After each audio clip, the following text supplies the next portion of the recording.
السلام علیکم ګرانو محترمینو ملګرو، په دې هیله چې تاسو به درته روغ جوړ او خوشحاله وئ. ګرانو ملګرو، نن درته د روژې مبارکې میاشتې په مناسبت دوه ښایسته او ښکلي اپلیکیشنان در پېژنم چې انشاءالله دغه اپلیکیشنان به ستاسو ډېر زیات خوښ شي او حتما به تاسو په خپل موبایل کې انسټال کړئ. او ملګرو که چېرې تاسو په خپل موبایل کې دغه انسټال کړئ او استعمال یې کړئ، نو تاسو به د ستر ثواب او اجر څخه برخمن شئ. ملګرو، زه ویډیو شروع کوم. مخکې له دې چې ویډیو شروع کوم، په ډېر درناوي غوښتنه کوم چې که تاسو زموږ په چینل کې نوي یاست، نو مهرباني وکړئ دغه زموږ چینل ته سبسکرایب کړئ.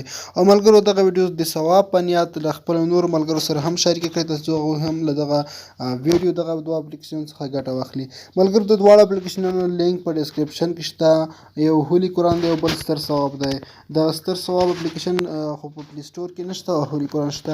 تاسو د ډسکرپشن کې لینک ته له هغه ځای څخه په اسانۍ سره دواړه ډاونلوډ کولی شئ. زه ملګرو لومړی درته دغه هولي قرآن دغه در پېژنم.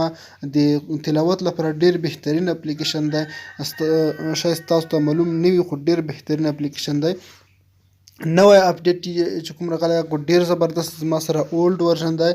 نو که چېرته تاسو ملګرو دغه آنلاین نه دی، بلکل آفلاین دی تاسو لپاره، نو یوه خبره خو دا هم ښه خبره ده چې هر ځای کې تاسو سره قرآن کریم نه وي. که تاسو چېرته په سفر روان یې بل ځای کې وئ، تاسو دغه په ډېره اسانۍ سره اخیستلی شئ او دغه تلاوت کولی شئ. نو ملګرو، دغه تاسو وینئ چې ډېر بهترین اپلیکیشن دی د تلاوت لپاره، ډېر ښایسته دی. تاسو په خپل لیدلی شئ. او که تاسو ملګرو غواړئ دلته په دلمیر سر کې ریزم چې کوم معلومیږي، په ده کې هغه ځای باندې چې تاسو تر کومه ځای پورې تلاوت کړی، په همغه ځای به تاسو له اوله ولاړ وي. ګورئ، په همدغه پاڼه به همغه ځای درته ولاړ وي. او د لاندې جز انډیکس په دغه کې ملګرو تاسو د قرآن کریم 10 سپارې ټولې یوه راځي چې هر یو تاسو غواړئ هغه ترې اخیستلی شئ. او وروسته ملګرو راځي سوره انډیکس، په دغه کې 114 د قرآن کریم مبارک سورتونه دي. هغه هر یو چې تاسو غواړئ هغه پکې راوستلی شئ.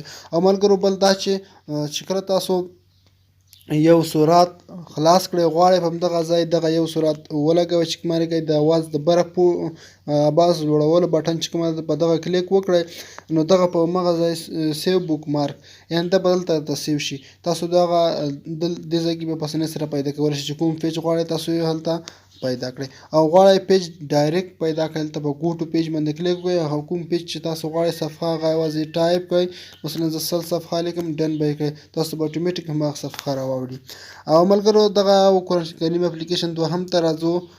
دوهم اپلیکیشن تاسو در پېژنم، ستر ثواب. دغه اپلیکیشن دغه چون په پلی سټور کې نشته، خو دلته تاسو په ډسکرپشن کې لینک له هغه ځای څخه ډاونلوډ کولی شئ. نو ملګرو، دغه یو ساده اپلیکیشن دی، خو ډېر زیات شیان پکې دي. حجم یې هم کم دی، کوچنی اپلیکیشن دی، خو ډېر زیات شیان ستاسو لپاره شته، لکه اجر او ثواب یې څو چنده دی. مثلا د ځینو آیتونو فضیلت، د اذان او لمونځونو فضیلت، د ناروغانو پوښتنه او د مړي جنازې صدقه کولو ثواب فضیلت، او داسې نور تاسو ملګرو وینئ چې ډېر زیات په هر یوه کې زیاته زیاته لیکنه ده. نو د روژې مبارکې میاشتې په مناسبت که چېرته تاسو دغه تلاوت کوئ، نو تاسو به د ستر اجر څخه برخمن شئ. ګورئ ملګرو، په دې کې هر یو کې زیات بهترین معلومات دي.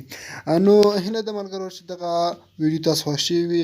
نو دغه ویډیو د ثواب په خاطر له خپلو نور ملګرو سره هم شریکې کړئ، دغه طریقې څخه ګټه واخلئ. مننه، ښه وخت او ښې شېبې ولرئ.